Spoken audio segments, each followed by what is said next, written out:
એક આવું ગામ હતું ને એમાં ફરતા સાધુ સિદ્ધ સાધુ ઈ ગામની અંદર ગામને ગોંદરે સરસ મજાનો સત્સંગ થાય. સત્સંગ પૂરો થાય એટલે બધા પગે લાગીને જા. એમાં એક વાણિયાનો છોકરો યુવાન પણ ગરીબ, બહુ વાણિયા કોઈ દાડ ગરીબ નહીં પણ આ હતો તે ગરીબ બહુ.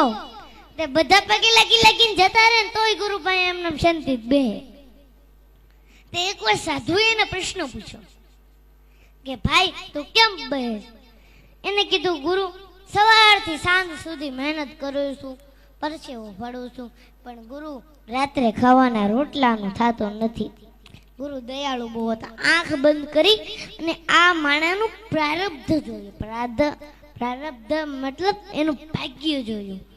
ભાગ્યમાં તો દેખાણું કે આની તો આખી જિંદગી દુઃખમય છે. આંખ ઉઘાડીને કીધું કે તારી તો આખી જિંદગી દુઃખમય છે, પણ જા